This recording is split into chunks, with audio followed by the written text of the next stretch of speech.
5,000 ఎకరాలు మిగులుతున్నాయి. ఆ 5,000 ఎకరాలు అమ్మేస్తే అప్పులు తీరిపోతాయి అన్నారు. చంద్రబాబు నాయుడు గారు సచివాలయం ఎదురుగుండా హైకోర్టుకి, సచివాలయం, హైకోర్టు, అసెంబ్లీ మూడింటి మధ్యలో ప్లాట్ తీసుకుంటే 7,500 రూపాయలకి గజాన్ని 2025లో వారు కొనుగోలు చేశారు. వారి కోళ్ళ గారు సంతకాలు పెట్టారు. వారి కోళ్ళ గారే వచ్చి సిగ్నేటరీ కింద లోకేష్ గారు, శ్రీమతి గారు వచ్చి అక్కడ పొలం కొనుక్కున్నారు. పొలం కొనుక్కున్నామని ఏడుపు కాదు. ఈ 2024లో వాళ్ళకి అక్కడ ఎట్లా ప్లాట్ వచ్చింది, ఎలా వచ్చింది, కొత్తగా ఎందుకు ఇచ్చారు అక్కడ ప్లాటు, దాన్ని మీరే ఎందుకు కొనుక్కున్నారు? ఎందుకంటే మీరు కొనుక్కుంటామన్న తర్వాత బేరం కుదిరాక వాళ్ళకి అక్కడ ప్లాట్ ఇచ్చారు కదా. నారాయణ గారికి అక్కడికి వచ్చింది, మామూలు రైతులకు ఎందుకు రాదు అని అడుగుతున్నాను. ఇంకొకటి ఏంటంటే చంద్రబాబు నాయుడు గారి ప్లాట్ సరిహద్దులు చూస్తే ఒకే 2 ఏపుల రోడ్లు, 2 ఏపుల రోడ్లు, ఒకేపు 3 ఏపుల రోడ్లు, ఒకేపు ఖాళీ ఇళ్ల నిర్మాణానికి పనికొచ్చే ప్లాట్లు అని చెప్పాము. రిజిస్ట్రేషన్లో ఉంటుంది, రిజిస్టర్ ఆఫీసులో, రిజిస్ట్రేషన్లో, కాగితాల్లో. ఇవాళ ఆ ప్లాన్ చూస్తే గ్రీన్ బెల్ట్ మొత్తం చంద్రబాబు నాయుడు గారి ఇంటి ఆనుకున్న సరిహద్దు ముక్క 3,800 గజాలు, అంటే సుమారుగా 1 ఎకరం మిగిలింది. ఆ ఎకరం గ్రీన్ బెల్ట్ అయిపోయింది. చంద్రబాబు నాయుడు గారి ఇల్లు రిజిస్ట్రేషన్, ఆ స్థలం రిజిస్ట్రేషన్ చేసుకోగానే అది గ్రీన్ బెల్ట్ అయిపోయింది. రెసిడెన్షియల్ ఏరియాల్లో గ్రీన్ బెల్ట్ అయిపోయింది. మరి సిఆర్డీఏ ప్లాన్ ఏమైంది అంటే చంద్రబాబు నాయుడు గారి ఇంటి పక్కన ఎవడు నైబర్ ఉంటాకి లేదు, వాడకట్లో ఎవడో పక్కింటోడు ఎవడు ఉండకూడదు. ఏ మందడం వాడో, ఏ మందడం రైతో, లేదా కృష్ణాపాలెం రైతో, లేదా ఏదో కూరు రైతు వచ్చేవాడు కదా. పోనీ రాధాకృష్ణ గారికి ఇవ్వచ్చుగా, రాధాకృష్ణ గారు కొడుకు కూతురు కూడా ఇచ్చారుగా, వాళ్ళకి ఏమన్నా ఇవ్వచ్చుగా. లేదు, ఎవడో ఉంటాకి లేదు. పోనీ ఎవడో తెలుగుదేశం కార్యకర్త కన్నా ఇవ్వచ్చు కదా. లేదు, సమస్య లేదు, మొత్తం గ్రీన్ బెల్ట్. అంటే అమరావతి అనే దాంట్లో ఎంత అడ్డగోలుగా జరుగుతున్నాయి, అక్రమాలు జరుగుతున్నాయి అనే దానికోసమే విశదీకరించటానికి, ప్రజలకి చెప్పటానికి, చంద్రబాబు నాయుడు గారిని నిలదీయటానికి, ఈ పాపాలు ఏంటండి అని చెప్పి చెప్పడం కోసమే, తప్పు కదా అయ్యి అని చెప్పటానికి. ఇవాళ 7,500 గజానికి చంద్రబాబు నాయుడు గారు సెక్రటరియట్ ముందు కోర్టు వీటిలో మధ్యలో కొంటాడు. 5,000 ఎకరాలు నా దగ్గర ఉన్నాయి, మిగులుతుంది గవర్నమెంట్ దగ్గర, 5,000 ఎకరాలు మేము అమ్మేసేసి అప్పు తీరుస్తాం అంటాడు. ఎట్లా? 7,500 ఇంటూ 5,000 ఎకరాలతో కొడితే ఎక్కడవుతుంది? అవ్వట్లేదు కదా. 20,000 కోట్లు కూడా రావట్లేదు కదా. కానీ ఇప్పటికే మీరు 50,000 కోట్లు అప్పు చేశారు కదా అమరావతి పేరు మీద. వడ్డీలతో ఎంత అవుతుంది? 9%, 10% వడ్డీలకి తెస్తారు, 11% వడ్డీకి తెస్తారు. వడ్డీకి తెచ్చి కడతామంటారు. ఎప్పుడు కడతారు? ఇంతవరకు రాజధాని రైతులకు ప్లాట్లు ఎందుకు ఇవ్వట్లేదు? ఫస్ట్ ఫేజ్ రైతులకు ప్లాట్లు ఎందుకు ఇవ్వట్లేదు? ఇవ్వకపోగా మీరేమో కోర్ క్యాపిటల్లో 5 ఎకరాల 17 సెంటర్లో మీరు ఇల్లు కట్టుకుంటారు. మీ ఇంటి పక్కన ఎవడో రాకూడదని చెప్పి ఏ రైతుకి ప్లాట్ రాకూడదని దాన్ని గ్రీన్ బెల్ట్ చేసేస్తారు. ఆంధ్రజ్యోతి రాధాకృష్ణ గారికి కొడుకు కూతురు పేరు మీద 5 ఎకరాల నీరుకొండలో 5 ఎకరాల 39 సెంట్లు వాళ్ళు ఇస్తే, నీరుకొండ ఎక్కడ? వాళ్ళకి ప్లాట్ ఇచ్చింది ఎక్కడ? మిగతా వాళ్ళకి ఏం చెప్తున్నారు? మిగతా వాళ్ళకి నోరు మూసుకుని ప్లాట్ తీసుకోమంటున్నారు. మరి వీళ్ళ అదృష్టం ఇదేంటి? రాధాకృష్ణ గారి కొడుకు కూతురు అదృష్టం ఏంటి? పొలం ఇచ్చిన రైతులు, మిగతా అమరావతిలో పొలాలు ఇచ్చిన రైతులకి ఆ కర్మ ఏంటి? వీళ్ళకి మాత్రం అద్భుతమైన ప్లాట్లు ఎందుకు వస్తాయి? రిటర్న్ రూట్ ప్లాట్లు ఎక్కడ వచ్చినాయి? వెస్ట్ బైపాస్ పక్కకు వస్తాయి. అంటే బెజవాడ రమేష్, ఈ బెజవాడ రమేష్ ఎవరు? బెజవాడ రమేష్కి ఎక్కడిచ్చారు? 4 రోడ్ల జంక్షన్ కమర్షియల్ ప్లాట్, ఒకటే ప్లాట్ 2,500 గజాలు సచివాలయానికి దగ్గరలో, 4 రోడ్ల జంక్షన్లో 2,500 గజాల కమర్షియల్ ప్లాట్. ఈ రమేష్కి పట్టిన అదృష్టం, బెజవాడ రమేష్కి పట్టిన అదృష్టం మిగతా రైతులకి పట్టదా అని అడుగుతున్నాను. ఎందుకు పట్టదు? ఎందుకు పట్టదంటున్నా? ఆవిడెవరో ఏం మాట్లాడుతుంది? ఇక్కడ ఈ ఊరు వాడ సంబంధం లేదు, ఇక్కడ ఓటు లేదు, ఇక్కడ అర్థం ఆస్తి లేదు. అవునరా, అమరావతి కమరావతి అని ఇక్కడ కమ్మోళ్ళకి అన్యాయం జరుగుతుందమ్మ తల్లి. నువ్వు అక్కడెక్కడ కూర్చుని సాయంత్రం పూట చల్లగా ఏదో తీసుకుంటావు, శుభ్రంగా నీ ఇష్టం వచ్చినట్టు మాట్లాడతావు. ఇక్కడ కమ్మారికే కమరావతి దేవుడి సంగతి దేవుడికి ఎరుగు. తర్వాత కమ్మారికే అన్యాయం జరుగుతుంది. చంద్రబాబుకి కావలసిన చంద్రబాబుకి బినామీ కమ్మారికి మాత్రమే న్యాయం జరుగుతుంది ఇక్కడ. మిగతా ఏ కమ్మారికి కూడా న్యాయం జరగట్లా.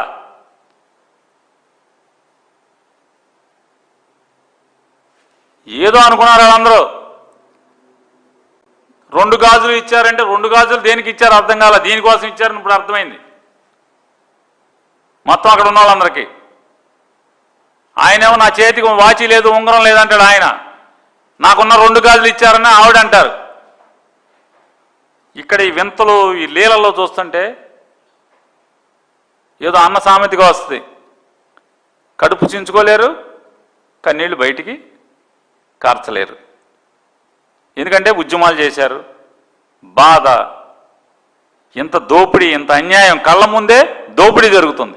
వాళ్ళ ఫ్లాట్లు వాళ్ళకి ఎవరు, ఎవడ ఫ్లాట్ ఆడికి ఎవరు ఫస్ట్ ఫేజ్లో. మళ్ళీ 2వ ఫేజ్ తగ్గుతున్నామా అని 2వ ఫేజ్కి బయలుదేరతారు. చూడండి, ఈ రమేష్ అనే ఆయనకి కమర్షియల్ ఫ్లాట్ ఏమో 4 రోడ్ల సెంటర్లో సెక్రటరియట్ దగ్గర వస్తుంది. మళ్ళీ ఇంటి స్థలమేమో బిట్స్ పిలానీకి పక్కనే, బిట్స్ పిలానీని ఆనుకునే 13,500. మళ్ళీ ఇంకో చోట ఎక్కడంటే కొత్త సచివాలయానికి దగ్గరలోనే ఇంకో 4,500 గజాలు. మళ్ళీ సీడ్ యాక్సెస్ రోడ్డుకి అనుకుని మళ్ళీ ఒక 5,900 గజాలు. సచివాలయం పక్కన మరొక 4,800 గజాలు. ఈ రకంగా ఒక ఆయన ఉన్నాడు, టీడీపీ సుబ్బారావు అంట, తుళ్ళూరు మండలం టీడీపీ సుబ్బారావు. ఆయన 9 ఎకరాల 59 సెంట్లు ఇచ్చాడు. N10 రోడ్డు అంట, 24,500 గజాలు. దాని పక్కనే మరొక 11,820 గజాలు. చంద్రబాబు గారి ఇంటికి కనపడేట్టుగా మరొక 2,520 గజాలు. హైకోర్టులో ఈ టీడీపీ సుబ్బారావు గారికి హైకోర్టు దగ్గరలో మరొక 8,800 గజాలు. వీళ్ళకైనా మిగతా పోనీ మిగతా వాళ్ళకి అక్కర్లా.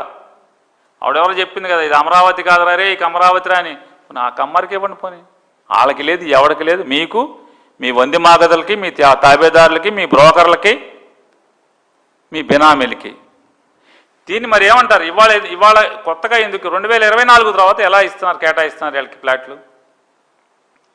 కొత్తగా ఎలా కేటాయిస్తున్నారు? ఇది ఎప్పుడో 2018కి ముందే ఫ్లాట్లు అయిపోయాలిగా. మరి ఎవరు చెప్తాడు సమాధానం? సమాధానం చెప్పనేమో కేంద్ర మంత్రిని పంపిస్తావు, అతనేమో రైతులను గెట్అవుట్ అంటాడు. ఎవడు గెట్అవుట్? నువ్వు ఎప్పుడు వచ్చావు? నువ్వు ఎవరివి? ఏం చేస్తాను? వీళ్ళ కర్మ, అమరావతి రైతుల కర్మ, టీడీపీ కార్యకర్తల కర్మ. 200 కోట్లు సంపాదించావు, వచ్చావు, కేంద్ర మంత్రి అయిపోయావు. 100 కోట్లు ఎలక్షన్ ఖర్చు పెట్టావు, 200 కోట్లు తండ్రి కొడుకులకి ఇచ్చావు, కేంద్ర మంత్రి అయిపోయావు. వచ్చి ఆయన గెట్అవుట్, ఈయన్ని గెట్అవుట్ అంటావు. పొలాలు ఇచ్చిన వాళ్ళు సస్తున్నారు. నా ముందు సెల్ ఫోన్ మాట్లాడకూడదు. మరి ఏం మాట్లాడతారు సెల్ ఫోన్ మాట్లాడుకోకపోతే? ఫోన్ వస్తే ఏం చేస్తారు? ఇంటికాడ భార్య నుంచి ఫోన్ వస్తే ఏం చేస్తారు? పిల్లల నుంచి ఫోన్ వస్తే ఏం చేస్తారు? మాట్లాడరా? ఆయనకి ఎదురు చెప్పకూడదంట, ప్రశ్నలు అడగకూడదంట. నేను చెప్తాను న్యాయం, అదే న్యాయం. ఈయన భాష రజనీకాంత్, ఈయన చెప్తే మొత్తం అయిపోయినట్టే కాదు. ఈయన కేంద్ర మంత్రి. ఎన్నాళ్ళు ఉంటావు? ఇప్పుడు ఈ పొలపాటం ఎన్నాళ్ళు మంత్రి గారు? వినే ఓపికలో నుండి నువ్వేమో రైతుల సమస్యలు తీరుస్తానే వేస్తాడు చంద్రబాబు నాయుడు గారు. ఒక్కడికి వినే ఓపిక లేదు. ఇక వాళ్ళు రైతులు ఏం చెప్తున్నారు? మా సుత్తి నారాయణ బెటరండి, ఏదో సుత్తి కొట్టి కొట్టి కొట్టి మళ్ళీ వచ్చే వారం రమ్మంటాడు, మళ్ళీ 15వ తారీఖు రమ్మంటాడు. ఇతను పొగరగా మాట్లాడుతున్నాడు, అవమానిస్తున్నాడు. పొలం ఇచ్చిన రైతులు మమ్మల్ని అవమానిస్తున్నాడని రైతులు అంటారు. రైతులు ఎంత ఏడుస్తున్నారంటే, ఏమండి మా ఊళ్ళో ఎయిర్పోర్ట్ వస్తున్నాడు, విమానం దిగుద్దన్నాడు, ఎయిర్పోర్ట్ పక్కనే మీ ఇల్లు ఉంటుందన్నాడు, ఎయిర్పోర్ట్ పక్కనే కమర్షియల్ సైట్ ఇస్తా అన్నాడు, రైల్వే స్టేషన్ ఎదురుగుండా నీకు కమర్షియల్ సైట్ వస్తుందని చెప్పాడు. రైల్వే స్టేషన్ అన్నాడు, ఎయిర్పోర్ట్ అన్నాడు, మీ ఊరికి బుల్లెట్ ట్రైన్ వస్తుందని చెప్పాడు. ఎంత మోసపు దగా మాటలంటే, హైదరాబాద్ నుంచి మచిలీపట్నం పోర్టుకి గ్రీన్ ఫీల్డ్ హైవే అన్నారు, అమరావతి మీదుగా అన్నారు. ఏమైంది? జగనేషన్ రోడ్డు తప్పితే ఇంకొంతవరకు ఆ రోడ్డు దిక్కులేదు కదా ఇవాళ వరకు.